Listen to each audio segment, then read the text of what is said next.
2016 അതിനു മുമ്പ് തന്നെ തുടങ്ങിയിട്ടുണ്ട്. ഈ ടെമ്പിൾ ലിബറേഷന് വേണ്ടിയിട്ടുള്ള പല പെറ്റീഷനുകളും പാർലമെന്റിലേക്കുള്ള സബ്മിഷനുകളും അതിനു മുമ്പേ ഉണ്ടെങ്കിലും 2016 ഒരു വൈറ്റ് പേപ്പർ പബ്ലിഷ് ചെയ്യും. 2018 ആ ഗ്രൂപ്പിലെ ആളുകൾ തന്നെ ഈക്വൽ റൈറ്റ്സ് ഫോർ ഹിന്ദുസ് എന്ന് പറഞ്ഞൊരു കോൺഫറൻസ് ഡൽഹിയിൽ കണ്ടക്ട് ചെയ്യും. അതിന് അറ്റൻഡ് ചെയ്യാനുള്ള സൗഭാഗ്യം എനിക്കുണ്ടായിരുന്നു. അതിന്റെ ഹിന്ദു ചാർട്ടർ എന്നാണ് അതിന്റെ പേര് അന്ന് അവർ കൊടുത്തത്.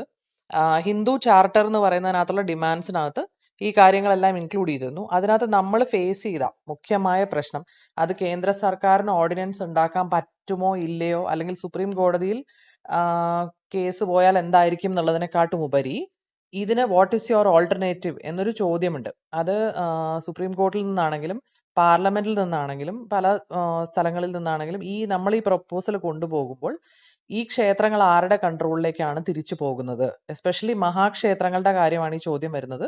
ഈ പാവപ്പെട്ട ക്ഷേത്രങ്ങളൊന്നും ആർക്കും വേണ്ട, അത് നമ്മൾ കൺട്രോളിലേക്ക് തിരിച്ചു വേണം എന്ന് പറഞ്ഞാൽ ധാരാളമായിട്ട് എടുത്തു തരും എല്ലാവരും. പക്ഷെ തിരുപ്പതിയോ അല്ലെങ്കിൽ പത്മനാഭസ്വാമിയോ ഗുരുവായൂരോ അതുപോലെ ശബരിമലയോ അല്ലെങ്കിൽ തമിഴ്നാട്ടിലെ മേജർ ആയിട്ടുള്ള ക്ഷേത്രങ്ങളോ അതുപോലെയുള്ള ക്ഷേത്രങ്ങളുടെ ഓണർഷിപ്പ് ആരിലേക്കാണ് നിങ്ങൾ തിരിച്ചു കൊടുക്കാൻ പോകുന്നത് എന്നുള്ള ചോദ്യം വരുമ്പോൾ അതിനുള്ള ഉത്തരത്തിനാണ് ഈ ഹിന്ദു ചാർട്ടർ എന്ന് പറയുന്നവർ ഒരു വൈറ്റ് പേപ്പർ എഴുതാൻ ശ്രമിച്ചത്.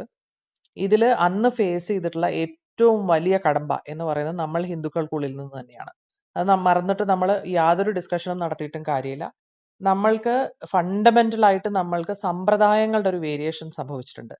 ഈ ഒരുപാട് കൊല്ലങ്ങൾ നമ്മൾ മറ്റുള്ളവരുടെ ഭരണത്തിനടിയിൽ, അധിനിവേശകരുടെ അടിയിൽ നമ്മൾ ജീവിച്ചത് കാരണവും നമ്മളെല്ലാവരും കൂടെ കൂടി കുഴഞ്ഞു പോയത് കാരണവും ഇപ്പോ ഒരു ശൈവ സിദ്ധാന്ത ശൈവം ഫോളോ ചെയ്യുന്ന ഒരാള് ഗുരുവായൂരപ്പന്റെ അമ്പലത്തിൽ പോകും. അപ്പൊ നാളെ അത് വൈഷ്ണവ സെക്റ്റിലുള്ള ആളുകളുടെ ഹെറിഡിറ്ററി സ്ഥാനമാനങ്ങൾ പുനഃസ്ഥാപിച്ച് അതിന്റെ നിർദ്ദേശക സമിതിയും ഒരു പണ്ടത്തെ ഊരാളന്മാരെ തിരിച്ചു കൊണ്ടുവരുന്ന ഒരു സ്ട്രക്ചർ ആണെങ്കിൽ ഒരു മോഡേൺ വർഷിപ്പറായ ഞാൻ, അല്ലെങ്കിൽ ഒരു ശൈവൻ, അല്ലെങ്കിൽ ഒരു വേറൊരാള് അന്ന് കാലത്ത് അവിടെ നടന്നിട്ടുള്ള അനീതികളെ കുറിച്ചുള്ള ഈ ഘോരഘോരം റോമിള ഥാപ്പർ അടക്കമുള്ളവർ എഴുതി വെച്ചിട്ടുള്ള ഹിസ്റ്ററിയും അംബേദ്കർ പറഞ്ഞിട്ടുള്ളതും എല്ലാം എടുത്തിട്ട് നമ്മൾ പറയും അയ്യോ അവര് ചെയ്യാൻ പാടില്ല, ഹെറിഡിറ്ററി ആയിട്ടുള്ള ആളുകൾ ചെയ്യാൻ പാടില്ല. അങ്ങനെയുള്ള ഡിസ്പ്യൂട്ടുകൾ വന്നിട്ടാണ് നമ്മൾക്ക് we are not the Hindu side, നമുക്കൊരു ഓൾട്ടർനേറ്റീവ് കൊടുക്കാൻ പറ്റുന്നില്ല. വിച്ച് ഇസ് നമുക്ക് ആരുടെയെങ്കിലും നമ്മൾ ധൈര്യമായിട്ട് നെഞ്ചത്തടിച്ചിട്ട് ഇതാടാ ഞങ്ങളുടെ ഓൾട്ടർനേറ്റീവ്, ഇതിൽ ഞങ്ങൾക്ക് തന്നു കഴിഞ്ഞാൽ ഞാൻ നോക്കിക്കോളാം എന്ന് പറയാൻ പറ്റുന്നില്ല. This is where we have failed. നമ്മുടെ ഫെയിലിംഗ് അതാണ്. അതിന് വേണ്ടിയിട്ടൊരു കൺസോളിഡേഷൻ, ഇപ്പൊ ഈ രാം ടെമ്പിൾ ട്രസ്റ്റ് ഒക്കെ സത്യത്തിൽ അതിനൊരു മോഡലായിട്ട് കൊണ്ടുവന്നുകൊണ്ടിരിക്കുകയാണ്. ബിക്കോസ് അതിനകത്ത് നാനാദേശങ്ങളിൽ നിന്നുള്ള ആളുകൾ ട്രസ്റ്റികളാവുകയും മൂവ്മെന്റുമായിട്ട് അസോസിയേറ്റ് ചെയ്തിട്ടുള്ള, അതിൽ സെക്യുലർ അല്ലാത്ത ആളുകൾ, സെക്യുലർ ഗവൺമെന്റിന്റെ പ്രതിനിധികൾ അല്ലെങ്കിൽ പാർട്ടി പ്രതിനിധികൾ അല്ലാത്ത ആളുകളെ കൂടുതൽ ഇൻക്ലൂഡ് ചെയ്ത് എങ്ങനെ ഒരു മോഡൽ ട്രസ്റ്റ് ഉണ്ടാക്കാം എന്നുള്ള ഒരു ശ്രമ ഒരു ഒരു ഒരു എന്താ പറയുക, ഒരു എക്സാമ്പിൾ ആയിട്ട് കൊടുക്കാൻ പറ്റുന്ന കുറച്ച് ക്ഷേത്രങ്ങളാണ് ഇപ്പൊ വന്നുകൊണ്ടിരിക്കുന്നത്. ഇപ്പൊ കാശി കോറിഡോർ ആണെങ്കിലും എല്ലാത്തിലും അതിലും നമ്മൾ കണ്ടു. കാശി കോറിഡോറിന്റെ സമയത്ത് നമ്മൾ കണ്ടു ഇതിനെ തന്നെ ഈ ശക്തിയുക്തം എതിർക്കുന്ന കുറെ ഹിന്ദുക്കൾ തന്നെയുണ്ട്. അതായത് കാശി കോറിഡോർ നശിച്ച ഇതാണ്, ഹിന്ദു ക്ഷേത്രങ്ങൾ നശിപ്പിച്ചു, പാരമ്പര്യം നശിപ്പിച്ചു എന്ന് നമ്മുടെ ഉള്ളിലെ ആളുകൾ തന്നെയാണ് പറയുന്നത്. നമുക്ക് ഓൾട്ടർനേറ്റീവ് കൊടുക്കാൻ പറ്റാത്തത് അവിടെയാണ്. ഇപ്പൊ ഒരു സുപ്രീം കോടതി ആണെങ്കിലോ പാർലമെന്റ് ആണെങ്കിലോ എക്സിസ്റ്റിംഗ് സിസ്റ്റം നശിപ്പിച്ച്, അവര് എത്ര മോശപ്പെട്ട സിസ്റ്റം ആണെങ്കിലും അതിനെ ഇല്ലാതാക്കി പുതിയൊരു സിസ്റ്റം എസ്റ്റാബ്ലിഷ് ചെയ്യണമെങ്കിൽ അതിനൊരു നല്ലൊരു പ്രോജക്ട് റിപ്പോർട്ട് പോലെ നമ്മൾക്ക് കൊടുക്കാൻ അത് നമുക്ക് സാധിച്ചിട്ടില്ല എന്നുള്ളത് നമ്മുടെ ഫെയിലിംഗ് ആണ്. അത് നമ്മൾ അക്നോളജ് ചെയ്തേ മതിയാവുള്ളൂ. എന്ന് വെച്ചാൽ നമ്മൾ തമ്മിലടി ഒഴിഞ്ഞിട്ട് നമുക്ക് നേരെയില്ല. നമ്മൾ ഒരു കാരണത്തിൽ ഒരു കട്ടയ്ക്ക് ഒരു രണ്ടുപേര് തമ്മിൽ മുഖം നോക്കിയാൽ 3 ഡിസ്പ്യൂട്ടിൽ റെഡി ആയിട്ട് നിൽക്കുന്ന ആളുകളാണ് നമ്മൾ ഇന്നും. എന്നുവെച്ചാൽ നമ്മൾക്ക് ഇതിന്റെ സീരിയസ്നെസ് മനസ്സിലായിട്ടില്ല ഇന്ന് വരെ. ഇന്നും ഈ അമ്പലത്തിൽ പോയി കുളിച്ചു തൊഴുന്ന ദിവസവും, മരിക്കുന്ന ദിവസം വരെ അമ്പലത്തിൽ പോയി കുളിച്ചു തൊഴുന്ന ആളുകൾക്ക് പോലും ഇത് എന്തുകൊണ്ട് ഇവരുടെ കൺട്രോളിൽ ഉണ്ടാവാൻ പാടില്ല എന്നുള്ള സീരിയസ്നെസ് മനസ്സിലാവുന്നില്ല. നമ്മളെ പോലെ കുറച്ച് ആളുകൾ എന്തോ ഭ്രാന്ത് പിടിച്ച മതവാദം തലയിൽ കയറിയിട്ടാണ് ഇത് മുഴുവൻ അലച്ചുകൊണ്ടിരിക്കുന്നത് എന്ന്, ഇതത്ര സീരിയസ് ആയിട്ടുള്ള സംഭവമൊന്നുമല്ല, എത്ര കൊല്ലമായിട്ട് നടക്കുന്നു എന്നുള്ള രീതിയിൽ തന്നെ ഇരിക്കുന്ന, വളരെ എന്താ പറയുന്ന, മൂഢസ്വർഗത്തിൽ ഇരിക്കാൻ താല്പര്യപ്പെടുന്ന, മാറ്റത്തെ ഭയപ്പെടുന്ന, അല്ലെങ്കിൽ ഈ മാറ്റം എന്ന് പറയുന്നത് പഴയ കാലത്തിൽ ഏതോ ഇരുണ്ട യുഗത്തിലേക്കാണ് നമ്മളെ തിരിച്ചു കൊണ്ടുപോകുന്നതെന്ന് ഇവർ പറഞ്ഞിരിക്കുന്ന പ്രോപ്പഗാൻഡയിൽ വിശ്വസിക്കുന്ന വലിയൊരു മെജോറിറ്റി ജനവിഭാഗം ഹിന്ദുക്കൾക്കിടയിലുള്ളത് കൊണ്ടാണ് ഇതിന് റെസിസ്റ്റൻസ് ഉള്ളത്. ഒരു സർക്കാരിനും ഇതിനു വേണ്ടി ഒരു ആക്ഷൻ എടുക്കാൻ പറ്റില്ല as long as there is നമ്മുടെ ഒരു പൊതുജനത്തിന്റെ ഒരു ഭയങ്കര ശക്തമായ പ്രതികരണം. ഇപ്പൊ ഗോവ മോഡൽ നമ്മളെല്ലാവരും എല്ലായിടത്തും സംസാരിക്കുന്നതാണ്. ഗോവയിൽ ക്ഷേത്രങ്ങൾ ഗവൺമെന്റ് കൺട്രോളിലല്ല. മഹാജൻസ് എന്ന് വിളിക്കുന്ന, അതായത് ഓരോ ക്ഷേത്രം ചില ജാതികളുടെയാണ്, ആ ജാതിയിലെ ആളുകളാണ് അതിന്റെ നടത്തിപ്പും പൂജയും കാര്യങ്ങളും ചെയ്യുന്നത്. അവരെ ആ ക്ഷേത്രത്തിന്റെ മഹാജനായിട്ട് ഡിക്ലെയർ ചെയ്തിട്ട് തെഹസീൽദാറും ആ ഡിസ്ട്രിക്റ്റിലെ മജിസ്ട്രേറ്റും കൂടെ ചേർന്നിട്ട് ഒരു കമ്മിറ്റി, ടെമ്പിൾ കമ്മിറ്റി രൂപീകരിച്ച് അങ്ങനെയാണ് അവിടുത്തെ ടെമ്പിളിന്റെ ട്രസ്റ്റ് ഫോം ചെയ്യുന്നത്. അപ്പൊ അതിനകത്ത് നാട്ടിലുള്ള ആ ക്ഷേത്രത്തോടനുബന്ധിച്ചിട്ടുള്ള ഊരാളന്മാരെല്ലാരും ചേർന്നിട്ട്, ഇത് നമ്മൾക്ക് സ്വാതന്ത്ര്യം കിട്ടുന്നതിന് മുമ്പ് തന്നെ ആ സ്ട്രക്ചർ തുടർന്നു പോകുന്നത് കാരണം നമ്മളുടെ ഈ സോ കോൾഡ് JNU ഇടതുപക്ഷ ആക്ടിവിസത്തിൽ ഉണ്ടായിട്ടുള്ള നമ്മളുടെ ഒരു അപകർഷത അതിനെ അഫക്റ്റ് ചെയ്തിട്ടില്ല. അപ്പോൾ പലരും ആ പഴയ ട്രഡീഷണൽ സ്ട്രക്ചറിൽ തന്നെ എങ്ങനെയോ അത് മെയിൻറ്റെയിൻ ചെയ്തു പോയി. ഒപ്പം അതിനകത്ത് സെക്യുലർ എലമെന്റ്സ് ആയിട്ട് തെഹസീൽദാറിനെയും ഡിസ്ട്രിക്ട് മജിസ്ട്രേറ്റിനെയും ഇൻക്ലൂഡ് ചെയ്ത് കൊണ്ടുവന്നു. അപ്പൊ ഓഡിറ്റ് എന്തെങ്കിലും ഒബ്ജക്ഷൻ ഉണ്ട്, ആർക്കെങ്കിലും എന്തെങ്കിലും ഒബ്ജക്ഷൻ ഉണ്ടെങ്കിൽ നേരെ ഡിസ്ട്രിക്ട് മജിസ്ട്രേറ്റിന്റെ അടുത്തേക്ക് അവിടെ പോണത്, അല്ലാതെ നമ്മൾ കോടതിയിലും മറ്റിടത്തും കേരള സർക്കാരിലും ഗവൺമെന്റിലും ഒന്നല്ല. ബിക്കോസ് ട്രസ്റ്റിന്റെ തന്നെ ഒരു അംഗമായിട്ട് ബൈ ലോ ഒരു സെക്യുലർ ആളെ ഇരുത്തിയിട്ടുണ്ട്. പക്ഷെ ആ സെക്യുലർ ആളെന്ന് പറഞ്ഞാൽ ഈ ഇലക്ടഡ് റെപ്രസെന്റേറ്റീവ്, മുസ്ലിം പ്രീണനം നടത്തുന്നയാള്, അങ്ങനെയുള്ള ആളുകൾ ആവാം. പക്ഷെ ലാർജ്ലി ന്യൂട്രൽ എന്ന് നമ്മൾ വിശ്വസിക്കുന്ന ആളുകളെയാണ് അവിടെ ഇരുത്തിയിരിക്കുന്നത്. ആ മോഡൽ കൊണ്ടുപോകാൻ നോക്കിയപ്പോ അതിന്റെ ഒബ്ജക്ഷൻ വന്നത് എന്താണ്? പഴയ ഊരാളന്മാരെന്ന് പറഞ്ഞാൽ പിന്നെയും നിങ്ങൾ ബ്രാഹ്മണവാദമാണോ കൊണ്ടുവരുന്നത്? ഇതിൽ പല ക്ഷേത്രങ്ങളും കാവുകളെ ഇപ്പോൾ ബ്രാഹ്മണന്മാരിലേക്ക് കൺവേർട്ട് ചെയ്തു. അപ്പൊ ആ കാവുകളുടെ ഒറിജിനൽ ഉടമകളിലേക്ക് ആര് തിരിച്ചു കൊണ്ടുപോകും? എന്തിനാ പറയുന്നത് ശബരിമല മലയരയന്മാർക്ക് തിരിച്ചു കൊടുക്കണം എന്ന് പറയുന്ന ഒരു വിഭാഗമില്ലേ നമുക്ക്? അപ്പോൾ ഇതുപോലത്തെ ഒരു ഭയങ്കര റോഡ് ബ്ലോക്ക്, നമ്മൾ ചെന്ന് ഇടിച്ചു നിൽക്കുന്ന ഒരു മതിലെന്ന് പറയുന്നത് നമ്മുടെ ഉള്ളിൽ തന്നെയാണ്, നമ്മുടെ അന്തരീക്ഷത്തിൽ, നമ്മുടെ ഭക്ത ഹിന്ദു എന്ന് പറയുന്ന ഗ്രൂപ്പിനുള്ളിൽ തന്നെ. ഇപ്പൊ രാമമന്ദിരത്തിന്റെ കേസിലാണെങ്കിലും എല്ലാവരും കണ്ടു കാണും. ശങ്കരാചാര്യർ എന്ന പേരുള്ള അതായത് വേദാന്ത വൈദിക ഹിന്ദുത്വത്തിന് ഉത്തമ അധികാരികൾ എന്ന് പറയുന്ന ശങ്കരാചാര്യർ തന്നെ ആ രാമക്ഷേത്രത്തിനെ കുറിച്ച് 4 പേരും 4 അഭിപ്രായം പറഞ്ഞു.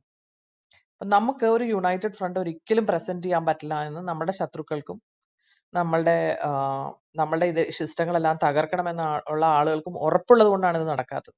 ഓർഡിനൻസ് ഇറക്കാൻ എളുപ്പമാണ്, പക്ഷെ അത് നിലനിൽക്കില്ല. Because what is the alternative? Guruvayur എന്നൊരു അമ്പലം ആരെയാണ് ഏൽപ്പിക്കേണ്ടത് എന്നുള്ള ചോദ്യം വന്നാൽ നമ്മൾക്കൊരു സ്ട്രക്ചർ കൊടുക്കാൻ പറ്റുന്നില്ല. ബിക്കോസ് ആ സ്ട്രക്ചർ നമ്മൾ ഡിക്ലെയർ ചെയ്യുന്ന നിമിഷം ഒരു 4 വേറെ ട്രസ്റ്റുകൾ അല്ലെങ്കിൽ ഏജൻസികളോ ജാതി സംഘടനകളോ അല്ലെങ്കിൽ വേറെ ആരെങ്കിലും വന്ന് അതിനെതിരെ അപ്പീൽ കൊടുക്കുകയാണ്. ഇത് പല ക്ഷേത്രങ്ങളിലായിട്ട് പല നാടുകളിലായിട്ട് ഇത് സംഭവിച്ചിട്ട് അത് പുറകോട്ട് വലിഞ്ഞ് അങ്ങനെയാണ്. നമ്മുടെ ഈ കേരളത്തിൽ തന്നെ നോക്കൂ, പാർത്ഥസാരഥി ക്ഷേത്രം തമ്മിലടി വന്നു കഴിഞ്ഞപ്പോ ദേവസ്വം എടുക്കുകയാണ് ചെയ്തത്. ട്രസ്റ്റിന്റെ കയ്യിലുണ്ടായിരുന്ന ക്ഷേത്രം നമ്മൾ തമ്മിലുള്ള തമ്മിലടിയിൽ ദേവസ്വത്തിനെ വിളിച്ചു കൊണ്ടുവന്ന് എടുപ്പിക്കാൻ നമ്മളുടെ കൂട്ടത്തിലുള്ള ആളുകൾ തയ്യാറായി. This is our biggest. അപ്പോൾ നമ്മളുടെ മൈൻഡ് റോട്ട് എന്ന് പറയുന്നത് അതിനാണ് കഴിഞ്ഞൊരു 6-7 കൊല്ലമായിട്ട് ഈ നിരന്തരമായ ഹിന്ദു ജാഗരണം അല്ലെങ്കിൽ ഈ ക്ഷേത്രങ്ങൾ അടിമത്തത്തിൽ കിടക്കുകയാണ് എന്നുള്ള എന്തിനാണ് നിങ്ങൾ ഇങ്ങനെ അലയ്ക്കുന്നത്? ഇപ്പൊ ആളുകൾ ചോദിക്കുമ്പോൾ ക്ഷേത്രത്തിൽ പോകുന്ന ഹിന്ദുവിന് അത് റിയലൈസ് ചെയ്യണം. അത് റിയലൈസ് ചെയ്ത് കഴിഞ്ഞാൽ ഞാൻ ഈ ഓൾട്ടർനേറ്റ് സ്ട്രക്ചർ അതിനകത്ത് ചെറിയ ഇത്തിരി പിഴവുകൾ ഉണ്ടെങ്കിൽ പോലും ഈ ഒരു ഗവൺമെന്റ് സ്ട്രക്ചർ അല്ലെങ്കിൽ ഞാൻ അത് അക്സെപ്റ്റ് ചെയ്യാൻ തയ്യാറാണ് എന്നൊരു സാധാരണ ഹിന്ദു ഒരു വലിയ വോളിയമിൽ ഒരു ഏറ്റുമാനൂർ അമ്പലത്തിൽ പോകുന്നുണ്ടെങ്കിൽ ഒരു 5 ലക്ഷം ഹിന്ദുക്കൾ ഇത് പറയാൻ തയ്യാറാണെങ്കിൽ ആ മാറ്റം നമുക്ക് ചെയ്യാൻ പറ്റും. അതിനേക്കുള്ള മൈൻഡ് പരിവർത്തനം ചെയ്യാനാണ് കുറേ കൊല്ലങ്ങളായിട്ട് ഒരുപാട് പേര് പുസ്തകങ്ങൾ എഴുതുന്നു. ഇപ്പൊ എല്ലാവരും ശ്രദ്ധിച്ചു കാണണം, ഒരു കഴിഞ്ഞ 6-7 കൊല്ലമായിട്ട് ഒരുപാട് എഫേർട്ട് ഉണ്ട് ഇതിനു വേണ്ടിയിട്ട്, പബ്ലിക് ഡിസ്കോഴ്സ് മാറ്റാൻ വേണ്ടിയിട്ട്. ഇപ്പൊ ചെറുപ്പക്കാർ കുട്ടികൾ കുറെ പേര് ഇപ്പൊ നമ്മളെ രാമക്ഷേത്രം വന്നപ്പോഴും കണ്ടു വളരെ ആക്റ്റീവായിട്ട് ഇത് വേണം, നമ്മൾ തിരിച്ചെടുക്കണം എന്നുള്ളൊരു സ്വാഭിമാനത്തിന്റെ പുറത്ത് സംസാരിക്കുന്നുള്ളൂ. അതിനകത്ത് പൊളിറ്റിക്കൽ കറക്റ്റ്നെസ് വേണ്ട, അതിനകത്ത് ഞങ്ങൾക്ക് ജാതി പ്രശ്നമല്ല, ഞങ്ങൾക്ക് അമ്പലം ഇങ്ങനെയാണെങ്കിലും പ്രശ്നമല്ല എന്ന് പറയുന്ന ആ ഒരു അവസ്ഥയിലേക്ക് നമ്മുടെ മൈൻഡ് പരിവർത്തനപ്പെടുത്തി എടുത്താൽ നമുക്ക് ഓൾട്ടർനേറ്റീവ് കൊടുക്കാൻ പറ്റും.